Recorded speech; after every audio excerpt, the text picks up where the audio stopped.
जब मैं ब्याह कर इस घर में आई तो मैंने सोचा था मेरी जिंदगी एक हसीन सपने की तरह गुजरेगी। नमन मेरा पति एक फौजी अफसर था, मजबूत, खामोश और बहुत ही प्यार करने वाला इंसान। शादी के शुरुआती दिन ऐसे थे जैसे मौसम में बहार आ गई हो। मेरी सास भी बहुत प्यार से पेश आती थी, खास तौर पर जब नमन घर में होते। वो मुझे अपनी बेटी कहकर बुलाती थी, हर बात पर मेरा ख्याल रखती। नमन की छुट्टियां खत्म हो रही थी, हम दोनों जानते थे कि उन्हें वापस अपनी ड्यूटी पर जाना है, लेकिन इस बार उनके चेहरे पर अजीब सी संजीदगी थी। वो पहले से भी ज्यादा खामोश रहने लगे थे। रातों को जागते, कभी कभार बेटी को सीने से लगाकर घंटों बैठे रहते। मैंने पूछा भी क्या बात है नमन, कुछ परेशान हो? तो वो सिर्फ मुस्कुराकर कहते, बस तुम दोनों की अब आदत सी पड़ गई है, इसलिए जाना मुश्किल लग रहा है। मेरी 2 साल की बेटी अन्नू नमन की जान थी, वो उसे छुटकी कहकर बुलाते थे। जाने वाले दिन जब वो तैयार होकर बाहर आए तो बेटी को उठाया, सीने से लगाया, फिर उसके गाल पर प्यार दिया। अन्नू हंस रही थी, मगर नमन की आंखों से आंसू बहने लगे। मैं कुछ पल के लिए पत्थर सी रह गई। दिल में एक धड़कन सी जागी। आप रो रहे हैं? मैंने नरमी से पूछा। उन्होंने नजरें चुराई। नहीं, बस कुछ नहीं। नमन के जाने के बाद घर जैसे सूना सूना सा हो गया था। हर चीज खामोश, हर कमरा खाली सा लगता था। सास अब भी वैसे ही नरमी से बात कर रही थी, जैसे कि कुछ बदला ही ना हो। मैं खुद को व्यस्त रखने की कोशिश करती, बेटी के साथ वक्त बिताती, नमन की दी गई यादों को सीने से लगाकर खुद को संभालती रही। नमन के जाने के 1 हफ्ते के बाद सास ने मुझे बाजार भेजा। 2 किलो आटा, 1 किलो चीनी और साबुन ले आना। हाँ, देख कर लेना कि ज्यादा महंगा ना हो। ये पहला मौका था कि मैं घर से अकेली निकली थी। जब मैं बाजार गई तो वहां हर तरफ चहल पहल थी, लोग खरीदारी में लगे हुए थे, लेकिन मुझे सब कुछ बेरंग लग रहा था। शाम को वापसी पर मैंने देखा कि सास फोन पर किसी से बात कर रही थी। उनका चेहरा बहुत सख्त और परेशान था। जैसे ही मैं किचन में सामान रखकर बाहर निकली, अचानक सुना, नमन, हाय मेरा बच्चा। मैं भागकर ड्राइंग रूम में पहुंची। वो फोन जमीन पर फेंक चुकी थी, दोनों हाथों से सिर थामे बैठी थी। क्या हुआ माँ? कौन था? फौज की तरफ से फोन आया था, वो शहीद हो गया है। मेरे पैरों तले से जमीन ही निकल गई थी। मैं अपना सिर पकड़कर नीचे बैठ गई। मेरी बेटी मेरे सीने से लगी हुई थी। मैं कुछ बोल नहीं पाई, जुबान जैसे बंद हो गई। कुछ पल के बाद मैं उठी, बेटी को गोद में उठाया, कमरे में जाकर दरवाजा बंद कर लिया। मैंने किसी से कुछ भी नहीं कहा, सिर्फ भगवान से पूछती रही, क्यों इतनी जल्दी, आखिर क्यों? अगले दिन फौज के 2 अफसर बात करने के लिए आए। सास ने घर के दरवाजे पर ही उनके साथ कुछ बातें की। मैं अंदर ही रही। वो बार बार कहती रही, हमें पता है, हमें जानकारी दे दी गई है, ये तो भगवान की मर्जी है। 3 दिन बाद मेरा भाई संजीव इंग्लैंड से आया। वो एयरपोर्ट से सीधा हमारे घर पहुंचा। मुझे देखते ही सीने से लगा लिया। मैं चुप थी, बस आंखों से आंसू बहते रहे। उसने मुझे कुछ देर के लिए कमरे में अकेले बिठाया और सास से अलग बात करने लगा। उनके चेहरे पर अजीब से भाव थे, जैसे हर सवाल का कुछ अजीब जवाब दे रही हूँ। रात को संजीव मेरे कमरे में आया। महिमा, मैं तुम्हें और अन्नू को साथ में ले जाना चाहता हूँ। अब भला तुम्हें यहाँ पर क्या करना है? ये जगह तुम्हारे लिए ठीक नहीं है। मैं सब संभाल लूंगा। मैंने धीरे से कहा, ये नमन का घर है, यहाँ उसकी चीजें, उसकी खुशबू है, मैं कैसे छोड़ दूं? तुम अपनी बच्ची के बारे में तो सोचो, वो अब तुम्हारी पूरी दुनिया है। इसलिए तो नहीं जा रही हूँ। मैं नहीं चाहती कि नमन की बेटी उसके बिना किसी और देश में पलकर बड़ी हो। संजीव ने कुछ देर खामोशी से मेरी बात सुनी, फिर सिर हिलाया। अगर कभी जरूरत पड़े तो मैं हमेशा तुम्हारे साथ हूँ। 2 दिन बाद वो वापस चला गया। जाने से पहले कुछ पैसे भी मुझे दिए। जब तक सरकार से कोई मुआवजा या फिर पेंशन शुरू नहीं होती तो इससे तुम काम चला लेना। मैंने वो पैसे लेकर अलमारी में रख दिए। जिंदगी का एक नया पन्ना शुरू हो चुका था। अब मैं नमन की विधवा थी। लोग मेरे पास दुख जताने आते, लेकिन सबके चेहरे पर एक सा ही दुख था। हर कोई बस रस्म अदा कर रहा था। सास ने बहुत जल्द ही मुझे ये कहना शुरू कर दिया, तुम लोगों से मिलना जुलना अब कम करो।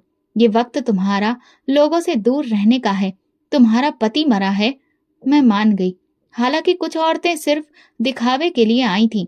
एक दिन पड़ोसन संगीता आई। उसने अन्नू के लिए कपड़े खरीदे थे। जैसे ही वो मुझसे मिलकर चली गई, मेरी सांस बरस पड़ी।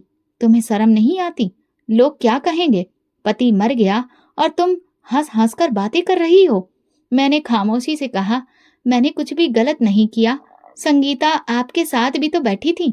तुम अभी नई विधवा हो, तुम्हारे लिए कुछ नियम होते हैं। उसी दिन से मुझे इस बात का अंदाजा हुआ कि अब हर बात में मुझे नीचा दिखाने की कोशिश होगी। सास ने एक दिन मेरा मोबाइल भी ऑन करके ले लिया। ये फोन मुझे दे दो, जब तक तुम विधवा हो तुम्हें इसकी अब कोई जरूरत नहीं है। लेकिन भाई से बात कैसे होगी? अगर जरूरत पड़ी तो मैं खुद तुम्हारी बात करवा दूंगी। मैं चुप हो गई। दिल में कुछ टूट गया, लेकिन जुबान पर कुछ भी नहीं लाया। बेटी बीमार हो गई, उसे बुखार हो गया। मैंने दवा लाने की बात की तो मेरी सास ने जवाब दिया, बस थोड़ा सा बुखार है, अपने आप ठीक हो जाएगा, फिजूल खर्च करने की कोई जरूरत नहीं है। उस रात मैंने खुद ही पानी में कपड़ा भिगोकर उसके माथे पर रखा। बच्ची की आंखें बंद थीं, वो बस सिसक रही थी। मेरा दिल भर आया। नमन, तुम होते तो क्या इस तरह से होता? मैंने नमन के कपड़े जो अभी तक उसकी अलमारी में ही थे, उनको निकाल कर साफ किया। फिर उन्हें तह लगाकर वापस रख दिया। हर कमीज को छूकर ऐसा महसूस होता कि जैसे वो अभी दरवाजे से वापस आ जाएगा। कुछ दिनों के बाद मेरी सास ने मुझे रसोई का सारा काम सौंप दिया। उन्होंने कहा, मैं थक चुकी हूँ, अब ये सब तुम संभालो। मैंने सिर हिला दिया, कोई सवाल नहीं किया। मुझे पता था कि ये बस शुरुआत है, लेकिन मेरी नीयत साफ थी और मेरा दिल दृढ़ था कि मैं नमन की अमानत, उसकी बेटी को लेकर उसकी दहलीज पर खड़ी हूँ। मैं नहीं जानती थी कि आने वाले दिन मुझसे और कितने इम्तिहान लेने वाले हैं, लेकिन मैं तैयार थी, खामोश मगर भीतर से मजबूत। खाने पीने के हालात भी अब अजीब होने लगे थे। सास खुद के लिए होटल से खाना मंगवाती और मेरे लिए वही बची हुई थोड़ी सी सब्जी और रोटी, और कई बार तो कुछ भी नहीं होता। मैंने अपनी बेटी के लिए बचे हुए पैसों से एक बिस्कुट का डिब्बा खरीद लिया। सास ने देख लिया और गुस्से से बोली, ये क्या अय्याशी हो रही है? ये फिजूल खर्ची करने की इजाजत तुम्हें किसने दी थी? अन्नू के लिए खरीदा है माँ जी, मैं खुद कुछ भी नहीं खा रही थी। मैंने कहा, अभी से इसे ऐसी आदतें लगाओगी तो फिर ये कल क्या करेगी? भूखी रहेगी तभी तो सहना सीखेगी। एक दिन मैंने कहा, माँ जी, आप चाहें तो घर के खर्चों का हिसाब मैं लिख कर रख सकती हूँ। अच्छा, तो अब तुम मुझे हिसाब सिखाओगी? अभी 2 दिन ही हुए हैं आए हुए और आंखें दिखाने लगी हो। मैंने फिर से खुद को चुप करवा लिया। खामोशी ही मेरी ढाल थी। मेरी बेटी अब मेरी गोद में सिमट कर सोती थी तो लगता था कि यही दुनिया की सबसे अनमोल चीज है जो मुझे संपूर्ण बनाती है। एक दिन सास ने मुझसे कहा, जैसे ही गम के दिन खत्म होंगे, या तो तुम खुद काम पर जाओगी या फिर मैं ही तुम्हें पालूं, तुम दोनों को। मैं घर के काम करती हूँ, बाकी भी आप जो कहेंगी कर लूंगी। मैंने कहा, करोगी क्यों नहीं करोगी? मुफ्त की रोटियां तोड़ने के दिन गए, अब तुम्हारे। एक दिन मैंने देखा कि उनकी पहली शादी से बेटी आई हुई थी। दरअसल सास ने 2 शादियां की थी। वो मुझसे नजरें चुरा रही थी, लेकिन सास उससे बहुत खुश होकर बातें कर रही थी। अब तुम ही हो मेरी अपनी, बाकी सब तो पराए हैं। ये सुनकर मेरे हाथ कांपने लगे। मैं अंदर गई और अन्नू को गोद में लेकर बैठ गई। आंसू निकल आए, लेकिन खुद को संभाल लिया। यही तो मेरी ताकत है, यही मेरी पहचान है। सास का व्यवहार बदल चुका था, लेकिन अब मैं खुद को बदलने पर तुली थी, बस अपने लिए नहीं, अपनी बेटी के लिए। दिन बदल रहे थे और मेरा सब्र धीरे धीरे जवाब देने लगा था। ये तुम्हारे करने के काम हैं, मैं कब तक तुम्हें खिलाती रहूं? एक दिन खाना बनाते बनाते सास ने गुस्से में कहा, मैं तो पहले भी खाना बनाती थी, आज भी मुझे कोई दिक्कत नहीं है। मैंने उनसे कहा। मैं किचन में गई, पुराने आटे से रोटियां बनाई, बची हुई सब्जी गर्म की और बेटी के लिए प्लेट लगाई। जब अन्नू ने रोटी को हाथ लगाया तो देखा उस पर सफेद फफूंदी लगी थी। सब्जी से भी अजीब सी बदबू आ रही थी। मैंने अपनी सास से कहा, ये खाना सही नहीं लग रहा है, बेटी के लिए कुछ और बना दूं? अपनी औकात में रहो, तुम्हें जो मिल रहा है वही खाओ और इसे भी वही खिलाओ। मैं तुम दोनों के नखरे नहीं उठा सकती। बेटी ने रोटी को सब्जी में डुबोकर खाना शुरू कर दिया। मैंने कई बार मना किया, नहीं बेटा, इसे मत खाओ, मगर वो भूख से तड़प रही थी। अगले दिन उसकी तबीयत खराब होने लगी। दोपहर में अचानक उसकी आंखें बंद हो गईं और वो एकदम से बिस्तर पर गिर गई। मैं भागकर सास के पास गई। बेटी की तबीयत बहुत खराब है, अस्पताल ले चलिए। अस्पताल? पैसे क्या पेड़ों पर उगते हैं? थोड़ी देर आराम करेगी तो ठीक हो जाएगी।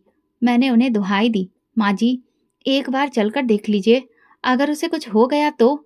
चुप रहो, अभी अभी विधवा हुई हो और बाहर निकलने की इजाजत मांग रही हो। जो होगा भगवान खुद ठीक करेगा। मैं बच्ची को गोद में लेकर बैठ गई। वो थरथरा रही थी, चेहरा सफेद था और शरीर पसीने से भीगा हुआ। मैंने गीला कपड़ा माथे पर रखा और भगवान को याद करने लगी। 1 घंटा बीता, हालत और खराब हो गई। मैंने फिर कहा, भगवान के लिए डॉक्टर को बुला लीजिए। ये सब तो दिखावा है, मुझे पता है तुम हमदर्दी बटोरना चाहती हो, लेकिन याद रखो तुम पर अब कोई भरोसा नहीं है। तुम्हारे जैसी बहुत औरतें देखी हैं मैंने। मैं पीछे हट गई, दरवाजे की तरफ देखा, बाहर निकलने का सोचा। उसी शाम संगीता, जो कि पड़ोसन थी, दरवाजे पर आई। सास ने खिड़की से देखा और गुस्से से बोली, अब यहाँ मत आना, मेरी बहू किसी से नहीं मिलेगी। संगीता दीदी कुछ कहना चाहती थी, मगर सास ने दरवाजा उनके मुंह पर ही बंद कर दिया। रात तक बेटी की हालत बेहद बिगड़ चुकी थी, वो बेहोश हो गई थी। मैंने फिर भगवान से प्रार्थना की, हे भगवान, मेरे सब्र का इतना कठिन इम्तिहान क्यों ले रहे हो? मेरी बच्ची को बचा लो। मैं दिया जलाकर बेटी को गोद में लिए भगवान के सामने बैठ गई। मेरी आंखों से आंसू बह रहे थे, आवाज गले में ही अटक गई थी। रात भर अन्नू में कोई हरकत नहीं हुई, उसका माथा ठंडा होता जा रहा था। मैंने कई बार उसकी सांसें चेक की, जो कि बहुत धीमी थी। मैंने फिर दरवाजा खोलने की कोशिश की, मगर बाहर से कुंडी लगी थी। सास की आवाज आई, कहा था ना, बाहर कदम रखा तो इस घर का रास्ता भूल जाना। मैं कुछ नहीं बोली, बस एक ही प्रार्थना थी, मेरी बेटी बच जाए। सुबह की रोशनी कमरे में आने लगी। सास ने दरवाजा खोला और बोली, क्या फायदा है ऐसे रोने धोने से? भगवान को दिखावा करने से कुछ भी नहीं होता। तुम तो माँ बनने के लायक ही नहीं थी। माँ जी, अगर आप दवा मंगवा देती तो शायद ऐसा कुछ भी नहीं होता। दवा से जिंदगी नहीं आती, नसीब से आती है। मैंने अन्नू के माथे पर हाथ फेरा। दोपहर तक उसकी सांसों में थोड़ा बदलाव महसूस हुआ। उसने आंखें तो नहीं खोली, लेकिन पसीना आने लगा। मैंने फिर माथे पर गीला कपड़ा रखा। तभी दरवाजे पर दस्तक हुई। सास ने पर्दा हटाकर देखा और चिल्लाई, कौन है? आखिर क्या दिक्कत है तुम लोगों को? हम किसी से भी नहीं मिलते हैं। मैं दौड़कर बाहर जाना चाहती थी, लेकिन सास, वो तो पहले ही रास्ता रोक चुकी थी। जाओ, वापस अंदर जाओ, और खबरदार अगर किसी से इशारे से भी बात करने की कोशिश की। मैंने अपनी आंखें झुका ली। बेटी की तरफ मैं वापस आ गई।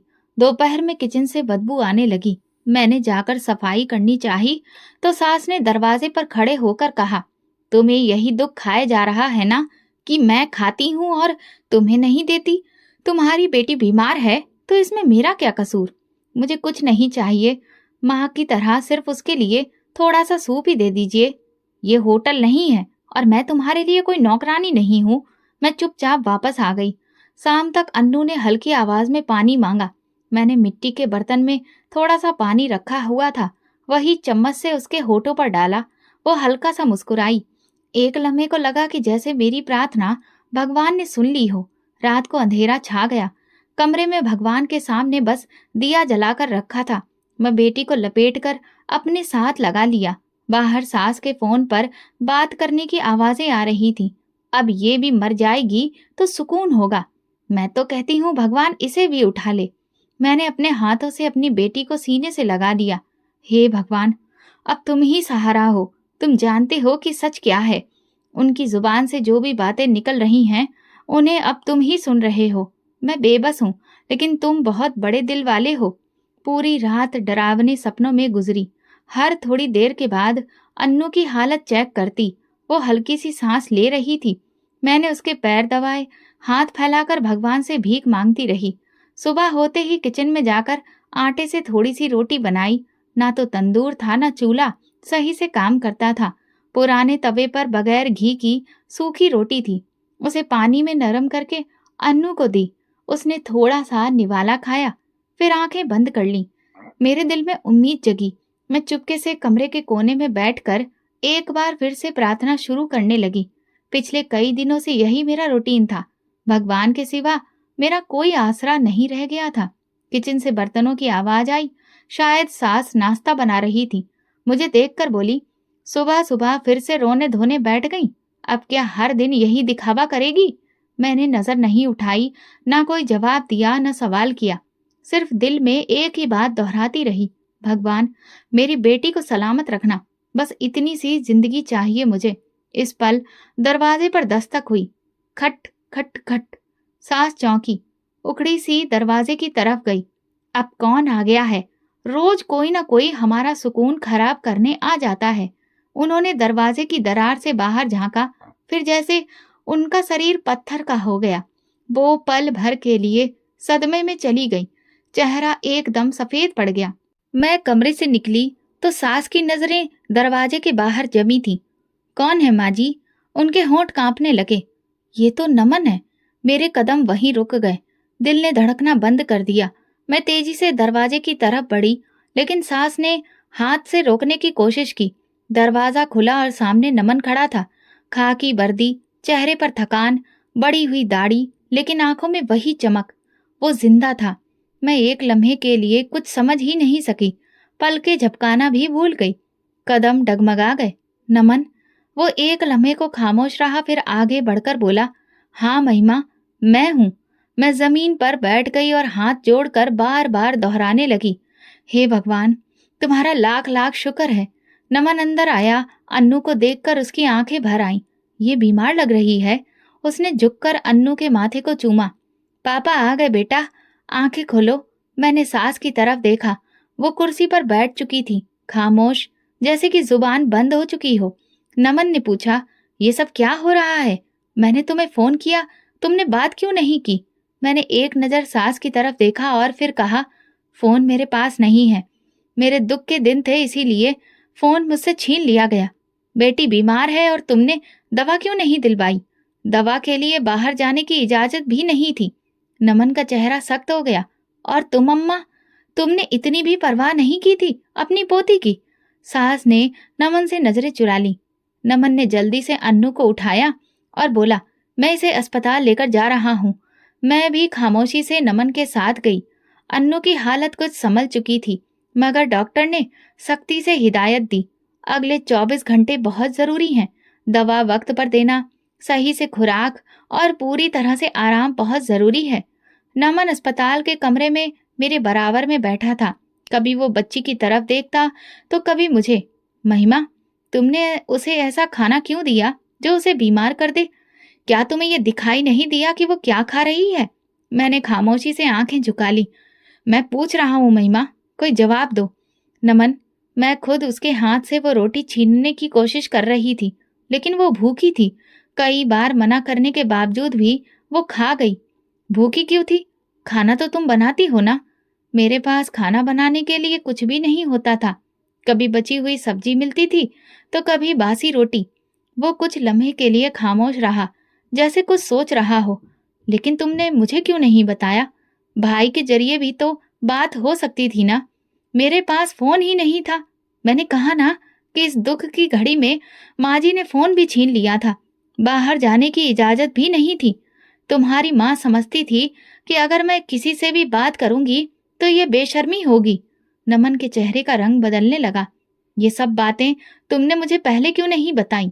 कैसे बताती? तुम तो शहीद हो चुके थे। नमन के हाथ से पानी का गिलास गिर गया। उसने माथे पर हाथ रखा और बोला, मुझे अभी हेडक्वार्टर से पता चला है कि मेरी शहादत की जानकारी गलत फहमी थी। हकीकत में मेरी खबर लापता होने की दी गई थी और लाश का भी तो कुछ पता नहीं चला था। फिर ये झूठी पहचान कैसे हो गई? यही तो सवाल है नमन। जिस दिन ये जानकारी आई, माँ जी ने खुद फोन पर सुना था और फिर रोना पीटना शुरू कर दिया। उन्होंने किसी को फोन करने भी नहीं दिया। उन्होंने ही सबको बताया कि तुम शहीद हो चुके हो। नमन ये सुनकर खामोश हो गया। अस्पताल का कमरा अचानक से बहुत बड़ा और सन्नाटे वाला लगने लगा। मैंने बच्ची की तरफ देखा। वो अभी भी बेहोशी में लेटी थी। नमन उठकर बाहर गया। कुछ देर बाद वापस आया तो बोला, डॉक्टर कह रहे हैं कि बच्ची ने कोई जहरीला खाना खाया है। आमतौर पर ये चीज खराब सब्जी या फिर बासी खाने से होती है। इसकी हालत अब ठीक हो रही है, लेकिन दोबारा ऐसी गलती नहीं होनी चाहिए। मैंने सिर हिला दिया। मुझे एक बात बताओ महिमा, अम्मा का व्यवहार तुम्हारे साथ इतना सख्त कब से हो गया? जिस दिन संजीव वापस गया उसके बाद से। पहले सिर्फ उनकी बातों में फर्क आया, फिर काम, फिर ताने, फिर खाने पर पाबंदी, और धीरे धीरे सब कुछ बदल गया। लेकिन वो तुम्हें तकलीफ क्यों देना चाहेंगी? नमन, मैंने कई बार सोचा लेकिन कभी समझ ही नहीं आया। पर अब लगता है कि कुछ ना कुछ तो जरूर छुपा है जो कि हमें नहीं बताया गया है। नमन ने कलाई पकड़ ली।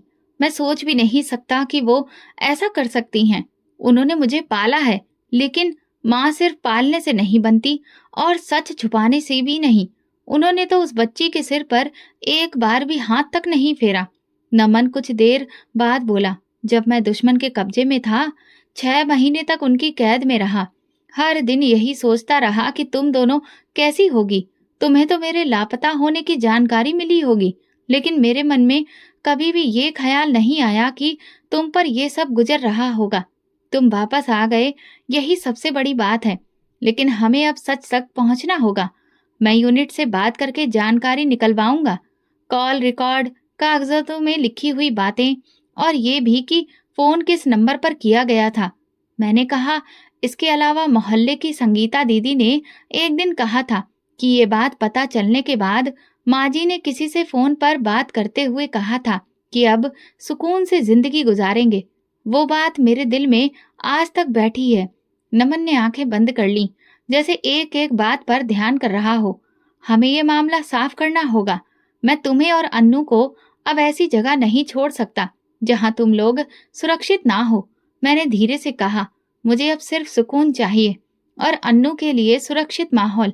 नमन ने हाँ में सिर हिलाया। मैं सच जानकर रहूंगा, चाहे फिर वो कितना ही कड़वा क्यों ना हो। अस्पताल की खामोशी के बीच हम दोनों ने दिल में फैसला कर लिया था। अब धोखा सहने का वक्त खत्म हो चुका था। अब हिसाब लेने का वक्त था, और ये सच जिसने हमें एक दूसरे से दूर रखा बहुत जल्द हमारे सामने होगा। अस्पताल से वापसी के बाद घर का माहौल भले ही सुकून से भरा लग रहा था, मगर असली खामोशी के पीछे एक सवाल खड़ा था। सच क्या है? नमन अक्सर अपनी सोच में खोया रहता। मैंने उसे कई बार रात को बैठकर आंखें बंद किए देखा, जैसे कि वो माँ जी की गुत्थियां सुलझा रहा हो। अन्नू बेहतर हो रही थी। मैंने कुछ दिनों के लिए फिर से किचन की जिम्मेदारी संभाली, मगर इस बार नमन की मौजूदगी का फर्क साफ दिख रहा था। सास अब मुझसे कम बोलती थी, और अगर कुछ कहती भी तो नमन के सामने अपने आप को बहुत खुश दिल दिखाने की भरपूर कोशिश करती। एक शाम नमन ऑफिस गया हुआ था। मैं आंगन में कपड़े सुखा रही थी। बेटी अंदर सो रही थी। सास फोन पर बात कर रही थी। मैं उनके कमरे के बाहर से गुजर रही थी कि तभी अचानक आवाज साफ सुनाई दी। हाँ, मैंने तो खुद पता करवाया था। यूनिट के लोगों ने कहा था कि वो लापता है, लेकिन मैंने कहा कि वो तो शायद शहीद ही हो गया होगा। 1 साल गुजरने दो, फिर सारी जायदाद मेरे हाथ में आ जाएगी। ये सुनते ही मेरे कदम वहीं रुक गए, सांसें थम गईं। अगली बात तो और भी ज्यादा चौंकाने वाली थी। सोचा था महिमा को विधवा बनाकर रखूंगी और वो बच्ची, उसे भी अपने काबू में रखती। नमन की सारी जायदाद मेरे नाम पर आ जाती। मेरे हाथ से दुपट्टा गिर गया। मैं तेजी से बाहर कमरे में आई और दरवाजा बंद कर लिया। दिल धड़क रहा था। ये वो औरत थी जिसे मैं माँ कहती रही, जिसे पति की निशानी समझकर हमेशा इज्जत दी। शाम को जब नमन वापस आया तो मैंने सारी बातें उसे बताईं। मैंने खुद सुना है नमन, माँ जी कह रही थी कि उन्होंने जानबूझकर तुम्हारे शहीद होने की बात फैलाई ताकि जायदाद पर कब्जा हो जाए। नमन ने मेरी तरफ देखा। चेहरे पर हैरानी और अविश्वास दोनों थे। महिमा, तुम्हें शायद कुछ गलत सुनाई दिया होगा। वो कभी भी ऐसा नहीं कर सकती। मैं अपने कानों से सुनकर आई हूँ। वो फोन पर किसी से खुलकर बातें कर रही थी। मैं अम्मा को जानता हूँ। हाँ, वो सख्त तो हो सकती हैं, कभी कभी कुछ गलत काम भी कर लेती हैं, लेकिन इतना बड़ा धोखा? अगर तुम्हें अब भी शक है तो फिर किसी तीसरे से सच के बारे में पता करो। नमन खामोश हो गया। वो सच्चाई को मानने के लिए तैयार नहीं था, लेकिन अब वो उसे टाल भी नहीं सकता था। अगले दिन एक पुराना चेहरा दरवाजे पर प्रकट हुआ। माली रामू, जो कि बरसों से हमारे घर के बगीचे का ख्याल रखता आया था। वो कई महीने से गायब था। अब वो अचानक आया, हाथ में एक छोटा सा थैला, चेहरे पर झिझक। नमन साहब, राम राम। सुना है आप वापस आ गए। मैं तो समझा था। नमन ने दरवाजे पर उसे गले लगा लिया। हाँ रामू काका, बहुत लंबी कहानी है। आओ बैठो, बात करते हैं। मैं चाय लेने किचन में गई और वापस आकर आंगन के एक तरफ बैठ गई।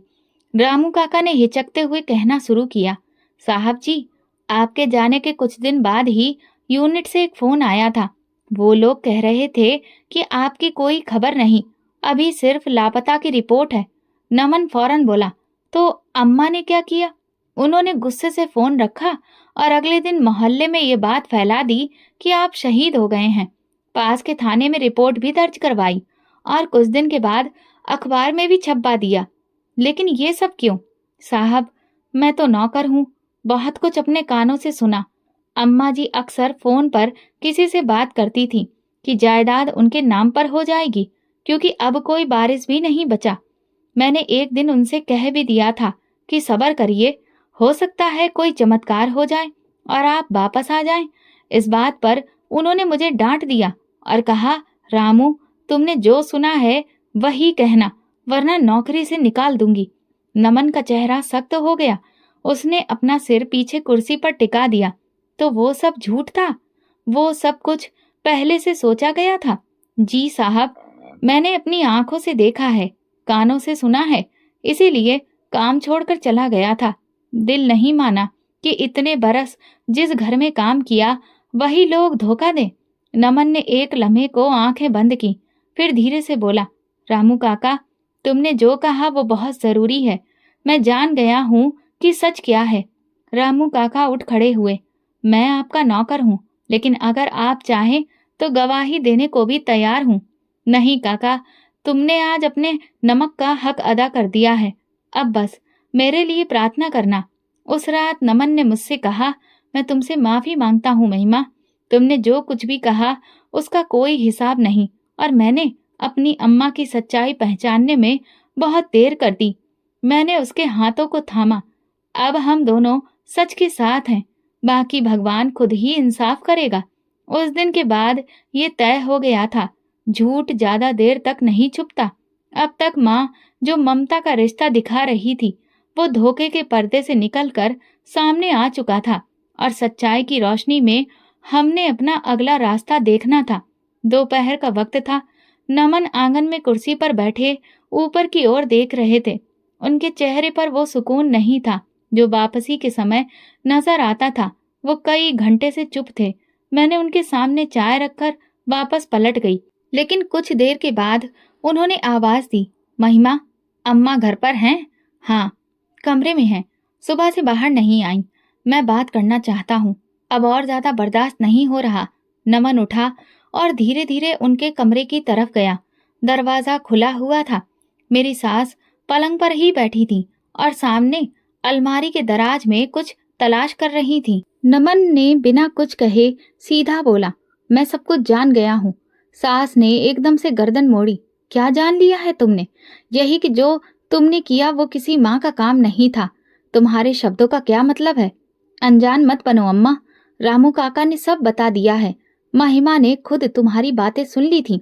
तुमने मेरे लापता होने की जानकारी को शहादत में बदल दिया, सिर्फ इसलिए कि जायदाद पर कब्जा कर सको। मेरी सास कुछ देर तक चुप रही, फिर धीरे से बोली, हाँ, मैंने किया था ऐसा। नमन का रंग उड़ गया। यानी कि तुम मानती हो? क्यों ना मानूं, सब कुछ मेरे सामने था। तुम लापता थे और मुझे पता था कि अब वापस नहीं आओगे। मैं भला इसमें क्या गलत किया है? तुमने मेरी पत्नी और बच्ची को भूखा रखा, उन्हें कितना परेशान किया, सिर्फ इसलिए कि तुम्हारे नाम पर जमीन और मकान हो जाए। इस घर की असली वारिस मेरी बेटी है, तुम नहीं। नमन चौंक पड़ा। क्या मतलब? सास ने नजरें उस पर गड़ा दी। तुम मेरी कोख से नहीं पैदा हुए, तुम्हारे पिता की पहली पत्नी के बेटे हो तुम। ये सुनते ही कमरे में सन्नाटा छा गया। नमन ने दीवार का सहारा लिया। ये कब की बात है? तुम 3 साल के थे जब तुम्हारी माँ का देहांत हुआ। तुम्हारे पिता ने मुझसे शादी की और मैंने तुम्हें पाला और संभाला, लेकिन तुम कभी भी मेरे नहीं हो सके। तुम हमेशा मेरे रास्ते की रुकावट बनते रहे। नमन एक पल को सदमे में खड़ा रहा, फिर सिर झुकाकर बोला, तो तुमने सौतेली माँ बनकर वो सब किया जो मैं अब तक किस्से कहानियों में पढ़ता रहा था। मैंने अपनी बेटी के लिए सब कुछ किया है। वो मेरी सगी है, वही मेरी असली वारिस है। अच्छा, जो बेटी तुम्हें शादी के बाद मुंह तक नहीं लगाती है, अरे वो तो बस कुछ वक्त के लिए मुझसे नाराज है। आखिर को वो मेरी सगी बेटी है, आएगी तो मेरे ही पास ना। नमन ने दरवाजे की तरफ कदम बढ़ाया, फिर पलटा। तुम्हें अपनी बेटी की फिक्र थी, लेकिन तुमने ये नहीं सोचा कि जिस बेटे ने तुम्हें माँ कहकर पुकारा, तुम्हें हमेशा अपनी माँ समझा, उसे तुमने किस मुकाम पर लाकर खड़ा कर दिया। मैंने जो किया अपने होशो हवास में किया, तुम नहीं समझोगे। हाँ अम्मा, शायद माँ का मतलब मैं वाकई नहीं समझा, क्योंकि अगर यही माँ होती है तो फिर दुश्मन की कैद में वो 6 महीने मेरे लिए बहुत आसान थे। नमन कमरे से निकल आया। मैं दरवाजे के पास खड़ी सब कुछ सुन चुकी थी। उनकी हालत देखकर दिल फट रहा था। रात को नमन ने मुझसे कहा, महिमा तुम ठीक कहती थी, सच वाकई कड़वा होता है। मेरी अम्मा मेरी कभी माँ थी ही नहीं, लेकिन तुमने जो सच जाना वो तुम्हारी हिम्मत को दिखाता है। कम लोग ही होते हैं जो सच्चाई को बर्दाश्त कर पाते हैं। मैंने उन्हें अपनी माँ समझा और उन्होंने मुझे एक रुकावट। शायद इसीलिए उन्होंने कभी मेरी बातों में दिलचस्पी ही नहीं ली, मेरे फैसलों पर हमेशा सवाल उठाए, और मेरी मौजूदगी से उन्हें सिर्फ ये खतरा था कि कहीं तुम सब कुछ मुझे ना दे दो। नमन खामोश हो गया। कुछ लम्हों के बाद बोला, मैं फैसला कर चुका हूँ। अब जायदाद का फैसला मैं करूंगा। अन्नू मेरी जायदाद की वारिस होगी और तुम उसकी नॉमिनी। नमन, बदले की नीयत से फैसला मत करो, बस जो सही है उसका साथ दो। महिमा, मैं किसी से बदला नहीं ले रहा, मैं सिर्फ इंसाफ कर रहा हूँ। सुबह माँ जी अपने कमरे से बाहर नहीं आईं। नौकरानी ने बताया कि वो चुपचाप सामान पैक कर रही थी। उनकी बेटी ने उन्हें बुला लिया था। मैंने नमन से पूछा, क्या मैं रोकूं उन्हें? नमन ने इनकार में सिर हिलाया। नहीं, जाने दो उन्हें, वही रास्ता पकड़ने दो जो उन्होंने खुद चुना है। घर में अन्नू की हंसी की आवाज गूंजी। नमन ने उसे उठाया और कहा, अब बस, यही है मेरा रिश्ता और तुम, बाकी सब खत्म। हम दोनों ने एक दूसरे को देखा। एक नई जिंदगी का दरवाजा खुलने वाला था, जिसमें झूठ, फरेब और साजिश की जगह सच्चाई, प्यार और भरोसा सब कुछ था। घर का माहौल बदल चुका था। वो चुपचाप की जाने वाली बातें, वो खाली नजरें और वो सख्त लहजे, सब कुछ खामोश हो चुका था। नमन ने अपनी माँ के सारे रिश्ते खत्म कर दिए थे। वो खुद ही खामोशी से अपना सामान बांधकर चली गई थी। जाते वक्त कुछ भी नहीं कहा, ना कोई सफाई, ना अपने किए पर शर्मिंदगी। सिर्फ दरवाजा खोला और बाहर निकल गई। नमन ने दरवाजा बंद किया तो जैसे घर की दीवारों से भी सुकून की सांसें निकलने लगी हों। अब कोई धोखा इस छत के नीचे नहीं रहेगा। उसने कहा था, जब मैंने पूछा, तुमने माँ जी को रोका क्यों नहीं? महिमा, खून के रिश्ते अगर जहर बन जाएं, तो फिर उनका दूर हो जाना ही बेहतर होता है। मैंने बस सिर हिला दिया। मेरे दिल में अब भी ये खलिश थी, लेकिन मैंने उसे शब्दों का रूप नहीं दिया। कुछ जख्म ऐसे होते हैं जिन पर मरहम वक्त ही रखता है। पहले हफ्ते माँ जी की तरफ से कोई खबर नहीं आई। नमन ने भी किसी को भेजने या हाल पूछने की जरूरत महसूस नहीं की। घर के रोजमर्रा के कामों में व्यस्तता बढ़ गई थी। अन्नू अब पूरी तरह से ठीक हो चुकी थी और घर में उसकी हंसी की आवाज गूंजने लगी थी।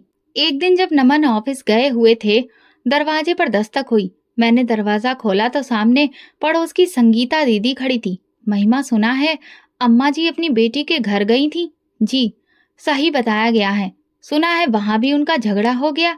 बेटी ने कह दिया कि मैं तुम्हारी सेवा के लिए नहीं बनी हूँ। मैंने दरवाजा थोड़ा और खोलकर उसे अंदर बुला लिया। आप बेटी से भी भला क्या शिकायत करें? माँ जी ने जिंदगी में जिसे जो दिया है वही लौट कर आया है। संगीता दीदी कुछ देर बैठी, फिर चली गई। उसी दिन शाम को नमन थका हारा हुआ घर आया। मैंने उसे बताया कि उनकी बेटी ने भी उनसे हाथ खींच लिया है। अब मुझे किसी बात पर हैरत नहीं हो रही थी। दूसरे दिन सुबह दरवाजे पर दस्तक हुई। मैं पर्दे से झांकी तो अम्मा खड़ी थी, हाथ में छोटा सा बैग, चेहरा धुआं धुआं। दरवाजा खोला तो वो एक लम्हे को खामोश रही। फिर अन्नू से बोली, यही वो दरवाजा है जहां पर मेरी वापसी मुझे मुमकिन लगी। मैं पीछे हटी। अंदर आ जाइए, नमन अभी ऑफिस में है। वो अंदर आई, आंगन में बैठ गई जैसे बरसों से थकी हुई हो। पानी दिया तो धीरे से पिया। फिर बैग से 2 जोड़ी कपड़े निकाले और कोने में रख दिए। मेरी बेटी ने कहा, ये घर मेरे पति का है, तुम्हारा नहीं।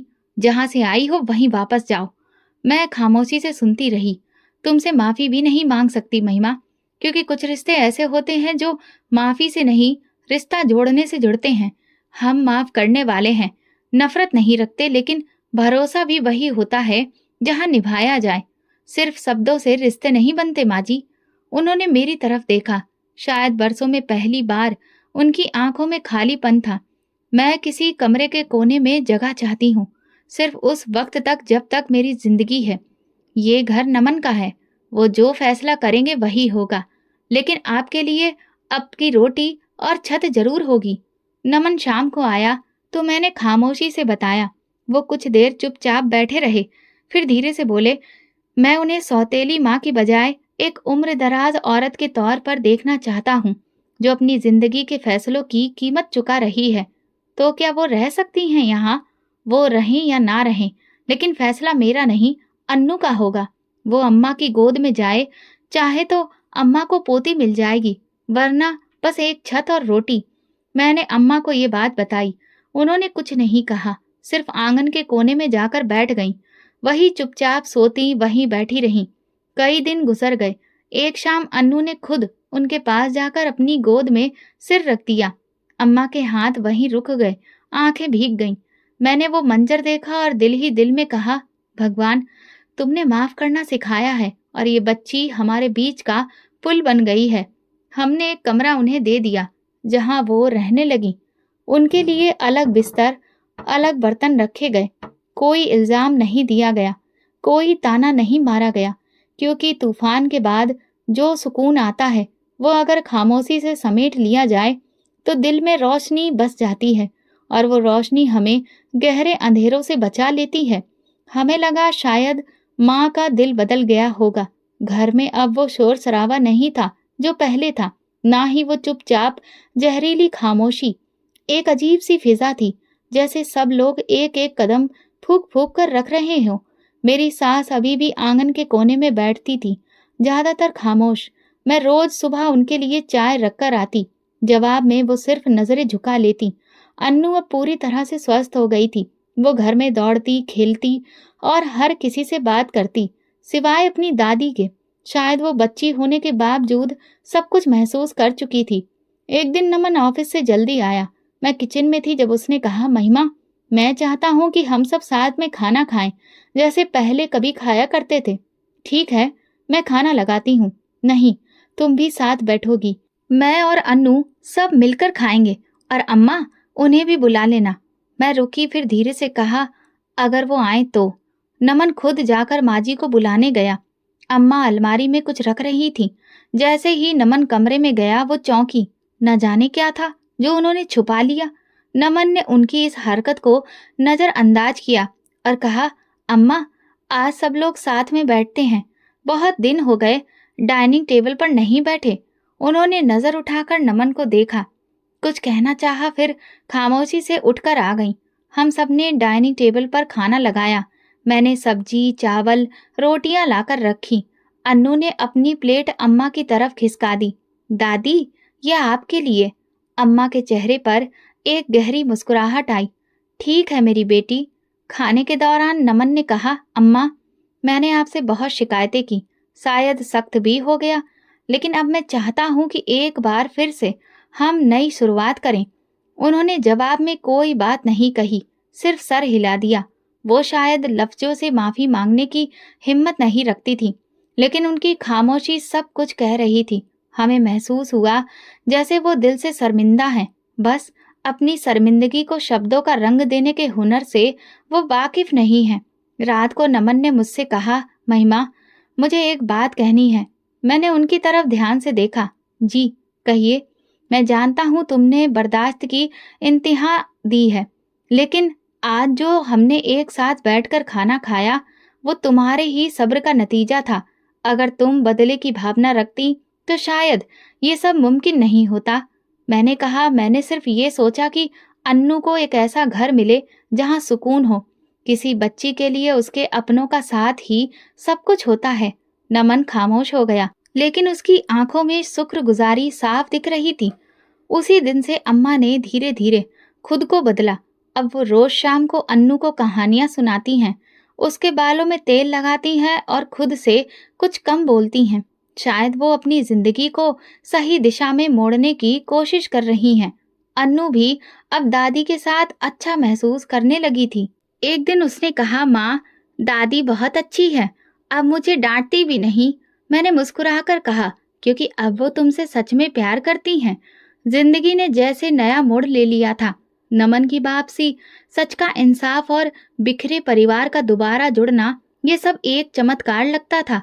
एक शाम अम्मा ने घर के सभी लोगों को इकट्ठा किया। मैंने इस घर में बहुत गलत फैसले किए हैं, रिश्तों को अग्नि परीक्षा में डाला है, लेकिन महिमा और नमन, तुम दोनों ने मुझे माफ करके मेरे दिल को बहुत हल्का कर दिया है। मेरी उम्र के ऐसे हिस्से में मैं सिर्फ प्रार्थना ही कर सकती हूँ कि भगवान तुम्हें हमेशा सही सलामत रखे। माँ की बातें दिल को छू लेती थी, लेकिन न जाने क्यों नमन के चेहरे पर एक अजीब सी बेचैनी होती, जैसे वो अभी भी किसी बेयकीनी में है। एक दिन अम्मा ने पहली बार अपने मन से किचन में कदम रखा। ये वो वक्त था जब कुछ और राज से पर्दा उठने वाला था। मैं किचन में काम कर रही थी। जब मुड़कर देखा तो दरवाजे पर अम्मा खड़ी थी। वो मेरी तरफ देखकर मुस्कुराई और बोली, महिमा, मैं चाहती हूँ आज चाय मैं बनाऊं। उनके लहजे में अजीब सा सुकून था, इसलिए मैं इनकार नहीं कर पाई। जी जरूर। चाय बनाते वक्त वो बोली, तुम सिर्फ मेरी बहू ही नहीं, लेकिन तुमने बेटी बनकर भी मेरा हक अदा किया है। जिस घर को मैंने तोड़ने की कोशिश की, तुमने जोड़ दिया। मैंने कुछ नहीं किया माँ जी, ये सब वक्त ने सिखाया है। मैं किचन से निकल गई। नमन घर पर ही थे। मैं दूसरे कमरे में जाकर अपने कामों में व्यस्त हो गई। थोड़ी देर बाद अचानक मुझे नमन की आवाज सुनाई दी, अम्मा, मुझे आपसे ये उम्मीद नहीं थी। मैं फौरन किचन की तरफ भागी। फर्श पर कुछ दवाइयां बिखरी पड़ी थीं और अम्मा डर के मारे कांप रही थीं। नमन गुस्से और अफसोस के मिले जुले जज्बातों में खड़े होकर कह रहे थे, आपने अब तक अपना दिल साफ नहीं किया था। मैं कैसे नहीं समझ सका कि आप बदली नहीं हैं। आप आज भी मुझे उतनी ही नफरत करती हैं। इसीलिए आपने हम सबको खत्म करने की कोशिश की। ये सब सुनकर मेरे पैरों तले से जमीन खिसक गई।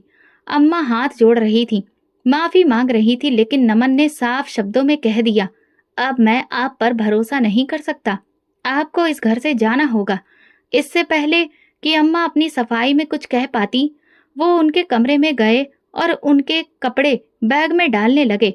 मैंने एक नज़र अम्मा पर डाली और किचन से निकल आई। नमन उन्हें ओल्ड एज होम छोड़कर आए, इस उम्मीद में कि जिन्हें हालात सबक ना सिखा सके, शायद उन्हें वक्त और रिश्तों की दूरी ही सबक सिखा दे। जाते वक्त अम्मा की आंखों में आंसू थे, शायद सच्चाई के या शायद एक और धोखे के। अब तो मैं भी समझ में नहीं पा रही थी। उनके जाने के बाद कुछ दिन घर का माहौल काफी उदास रहा। अन्नू भी उन्हें बहुत याद करती रही, लेकिन धीरे धीरे सब कुछ सामान्य हो गया। उस रात नमन ने मेरी तरफ देखा और कहा, काश तुम्हें मैं शब्दों में बता सकता कि तुमने मेरी जिंदगी कैसे बदल दी। मैंने कहा, अगर हमने सच्चाई के रास्ते पर चलना नहीं सीखा होता तो आज हम एक साथ नहीं होते। वो हंसे, यही तो तुम्हारी खूबी है महिमा, तुमने हर हाल में खुद को संभाल लिया। नहीं नमन, मैंने अपने लिए नहीं, अपनी बेटी के लिए जीना सीखा, और तुम्हारे लिए, जिस पर मुझे भरोसा था कि वो एक ना एक दिन लौटेगा। मेरी कहानी शायद उन औरतों के जैसी हो जो खामोशी से सब कुछ सहती हैं, लेकिन फर्क सिर्फ इतना था कि मैंने हार नहीं मानी। मैंने यही सीखा कि सब्र, प्रार्थना और सच्चाई कभी हारती नहीं। वक्त कितना ही जालिम हो, अगर इंसान सच्चाई पर डटा रहे तो उसे मंजिल जरूर मिलती है। बेटी के लिए जीना हर माँ का फर्ज है, लेकिन मैंने सिर्फ माँ बनकर नहीं, औरत बनकर भी अपनी बेटी को बचाया। उसकी इज्जत, उसका अधिकार, उसका बचपन सब कुछ बचाया। मैंने नमन की मोहब्बत पर भरोसा रखा। हालांकि दुनिया ने कह दिया था कि वो मर चुका है, लेकिन मेरा दिल कहता था कि वो लौटेगा। और फिर वो लौट भी आया, बिल्कुल उस लम्हे जब मेरी उम्मीद आखिरी सांस ले रही थी। मैंने जिस सास को अपनी माँ समझा, उसने मुझे बहुत जख्म दिए, मगर मैंने नफरत के बदले दुआ की। मगर शायद वो फिर भी दिल से साफ नहीं हो सकी। मैंने देखा कि सच्चाई तकलीफ देती है, लेकिन वही मुक्ति का रास्ता है। एक विधवा, एक माँ, एक बहू बनकर मैंने जिंदगी के हर पल को जिया। और आज जब मैं अपनी बेटी की मुस्कुराहट देखती हूँ, तो मेरा दिल कहता है कि ये सब कुछ उसी सब्र का नतीजा है। ये घर अब पूरी तरह से मोहब्बत, माफी और सुकून से भरा है। और मैं वही महिमा हूँ, लेकिन अब कमजोर नहीं, बल्कि मजबूत और संपूर्ण हूँ। तो दोस्तों, अगर आपको हमारी कहानी पसंद आई हो तो कमेंट करके ज़रूर बताएं। वीडियो को लाइक करें और ज़्यादा से ज़्यादा शेयर करें। अगर आप चैनल पर नए हैं तो सब्सक्राइब जरूर करें और नोटिफिकेशन बेल दबाएं, ताकि अगली अपडेट सबसे पहले आपको मिले। धन्यवाद।